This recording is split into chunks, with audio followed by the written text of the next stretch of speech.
There's too much weight, I feel, placed in the modern age of the idea of confidence. That confidence is the key to success. But is it really confidence that is the key to success, or more competence? Confidence isn't something we inherently have. We could argue that when we're younger there's an idea of an innocence and a confidence that comes from our innocence and our curiosity, and that soon ceases as the world downloads its bullshit on top of us until we become doubtful and somewhat apprehensive about our own confidence and our ability to carry out certain tasks. But by focusing only on confidence and ignoring its close relationship to competence, then I think we are doing ourselves a disservice in this space. Confidence is the idea that we are certain at our abilities to carry out a task and perform that task with some form of proficiency. And competence is exactly that proficiency, the ability to carry it out, and carry it out to a level or to a standard where we have certainty. When we focus mainly on confidence or a lack of confidence, we're taking away from the part that is certainly within our control, and that is doing the work and putting the work in to building and sustaining competence in a certain area. So if we take, for example, I want to go to the gym. I've never been to the gym before, and I want to sign up and join a gym. But what's stopping me in the cycle of contemplation, pre-contemplation, and the many forms of mental gymnastics we do before we sign on the dotted line and commit to going, and I cite that down to my lack of confidence, then I may never actually walk into the gym ever, because I'll be waiting for that time when I become confident enough to go. What we should be focusing on is the competence, because they are so closely linked that perhaps it is our lack of confidence, mainly due down to our uncertainty about our competence in this area. So you think, you first walk into a gym for the first time, and it's filled with people who are somewhat feeling more confident in their self, physiologically speaking, in their body, in what they are doing. They've put a lot of hours in and a lot of time into becoming more proficient and more competent in the movements, the techniques, the discipline, the focus. And that is a representation of the time they've put in and the graft into the gym. And if we're coming from a position that we're not confident to be able to step in there, perhaps because of this level of uncertainty has caused us to physiologically seize up and to panic at the idea of becoming or appearing incompetent, then we're not focusing on the thing that is within our control. So by focusing on the competence, then we may say to ourselves in that environment of going to the gym, hey, I need to learn this, I need to learn the technique, I need to learn where the toilets are, I need to learn who works here, I need to learn how to work the machines. And that is somewhat more of a productive and useful mindset to be in upon carrying out that task.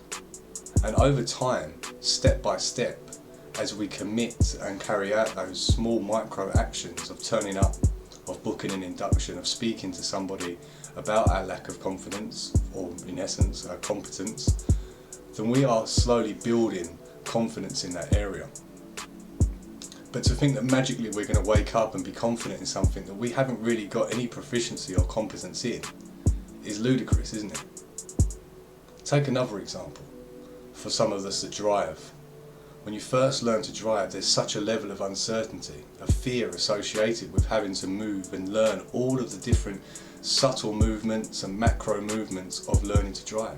Shifting through the gears, moving the wheel in a particular way, observing the road and looking at all the hazards that are around. And it becomes overwhelming if we focus on that part. But as with most things in life, as we practice and become competent at doing all the manoeuvres, as our ability to become aware of these hazards increase, then does our confidence, as well as our competence. And you can get to a stage where people are so confident that they're driving down the road, smoking a cigarette with one hand, have a burger in the other hand, and they're driving with their knees while talking on the phone. And it just goes to show that when we first went into it, there wasn't that inherent confidence, because you are aware of the uncertainty, the fact that we are moving this vehicle through space and time at an accelerated rate, and there is always a risk of danger. And something very visceral like driving, there's the impending death, right? Many roadside accidents happen every year, and you would think that that would stop our confidence to want to get on the road and drive. But if we have an underlying competence that we have built over time through practice, through showing up, then we build the confidence to be able to do so. It comes down to this innate need of certainty and uncertainty.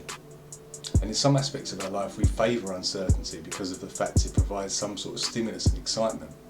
And there's other forms of uncertainty that drive us mad, make us anxious and make us panic.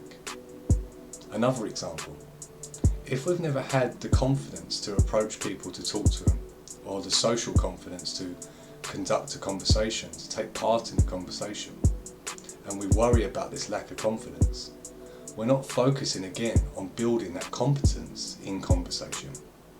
And of course, with everything there's always a level of uncertainty, right? Not every conversation flows. You're not always going to get out of the conversation what you hope to get out of it. It might just completely fall on its arse and die a death. I'm not going to be ignored, Dan. But as you build the skills and practice building competence in talking to people, on the small talk, about the weather, and all the way into deeper, wider concepts that keep interest, then you can be confident in your ability to hold a conversation. And you are confident because you are competent at holding a conversation. But if we use the excuse of a lack of confidence forever, we may never do the thing that's actually within our control, which is looking at, okay, how can I make myself more competent in the area where I lack confidence? If it is approaching and talking to people, if it is following through with something, if it is conducting myself in a certain way, is there an area of competence where I feel I haven't got any? Could I build more? And I think it's important to remember that there isn't an inherent ability to be confident. Some people ooze out confidence, or maybe they just feel that their competence is that high that they don't have to worry. That level of uncertainty is almost mitigated compared to those that lack confidence and feel they also lack the competence. So no matter how many times we keep going, I want to be confident, I want to be confident, and you ask that person, have you gone and spoke to people? Did you talk to people on the train, or down the road? And I know it's getting hard because most people are wearing masks, so you can't see what they're saying anyway, but do you approach people? Do you talk to them? Do you put yourself and expose yourself to be able to develop proficiency and effectiveness in conversing? All the way down to this video. I'm confident in my ability to be able to talk, but there's an element of me that feels that my competence to do this on the camera is somewhat lacking. But if I was to focus on the lack of confidence, then I would never press record, or I'll just keep pressing enter every time that I keep doing it to stop the video to redo it again. Rather than the more productive and more useful mindset to take from this is, how do I make myself more competent in front of the camera? I know I have the confidence to talk. I've been talking for well over a couple of decades and more. And it's the competence that you build through exposure. So oftentimes we see with people with a lack of confidence, they will stop themselves from doing the very thing they need to do in order to break the cycle of this lack of confidence myth. Now don't get me wrong, there is something to be said about faking it till you make it. That just by feeling more confident, producing those feelings of confidence, of proficiency, that we can dupe ourselves into having more confidence. But that's always kind of like a fleeting experience of confidence. You can fake confidence till you make it, but something that you own deeply comes down to your competence. Oftentimes we we feel more competent, say for example going to see a doctor, or if we have issues with our car, a mechanic, or if there's problems in a house, an electrician or a builder. We may be confident there's a problem and can recognise there's a certain problem we have to deal with. We might not have the abilities or the proficiency or the knowledge or the competence to do it ourselves. Rather than saying to ourselves, I can't do this from a lack of confidence, maybe say to ourselves, how can I make myself more competent that will enable me to elevate my confidence in an area?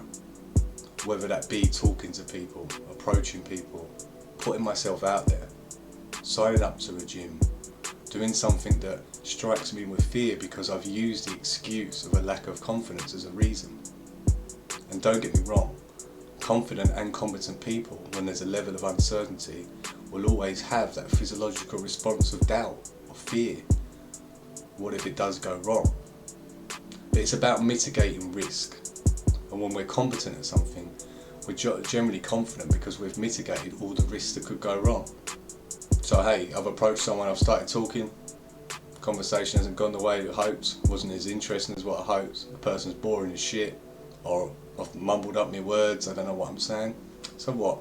I'm confident that when I try again and talk to somebody else, it's going to be fine.